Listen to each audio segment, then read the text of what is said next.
It's 2020, and there could not be a better time to be alive than today.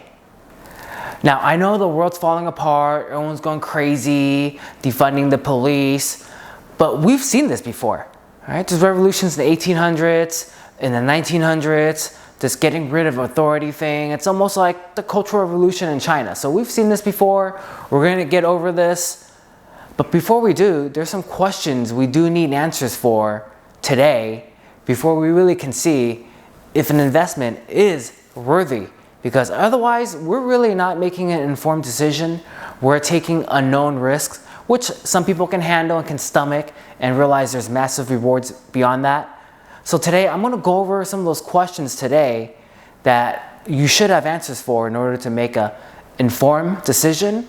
Otherwise, you're taking a known quantity of risk ahead, but there's always risk in everything. So at least you can know what you're getting yourself into.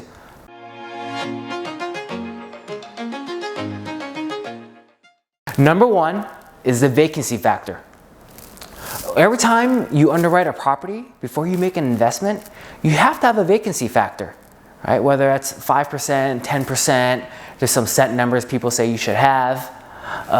Your lender is probably gonna have a number that they are gonna implement anyway, but is that too high, too low? A lot of times it should be subjective to what you think it should be, because every area, every asset is a little bit different.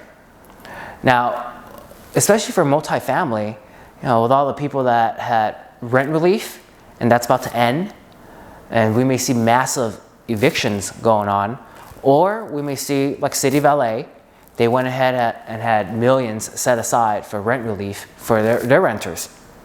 Are we gonna see that nationwide? Are we gonna see that for every single asset class?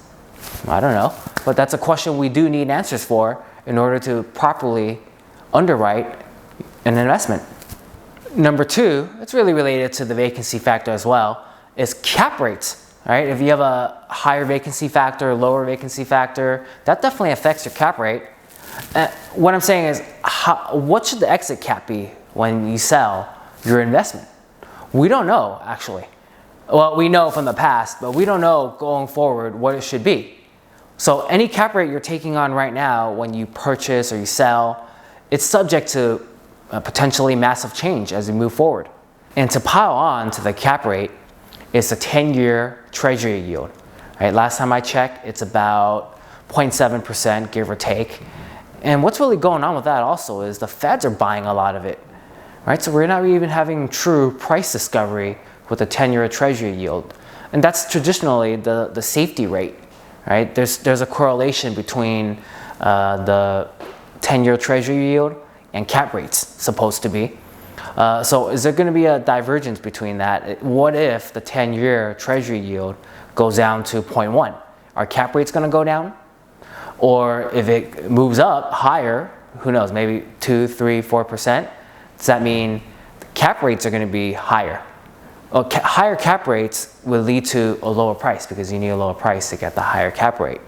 Vice versa, prices would go up in order for you to get a lower cap rate. So what I've seen so far for sure is, there's a limit on that. A lot of investors look at the cap rate, it's just not worth their time. They're demanding a much higher cap rate regardless of what the 10-year treasury yield is. So we'll see how things play out over there. Number three, are we going to keep seeing reoccurring lockdowns? And we're seeing this right now, right? This should be a question everyone's asking anyway because of what's going on today. We're seeing cases spike. But a bigger question to pile on top of that is, what is the end game? Like, what's the strategy to end the coronavirus pandemic? We don't have a global strategy. We don't have a strategy in this country. We're hearing different ideas, a herd immunity, vaccine. Is a vaccine really going to work? We've seen the flu vaccine. Sometimes they get the strain wrong. And this is going to have a massive impact on our way of life.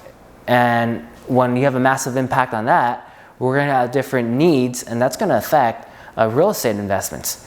So those are just about three very important questions to ask right now. I have a long list I wrote down there. I'm only going with three because we don't have all day. When we sit down together, for a one-on-one strategy session. We'll go more into detail about what asset you're looking at, and we'll make a determination at that point whether you should move forward or what are some ways you can mitigate the risks that are sure to come up.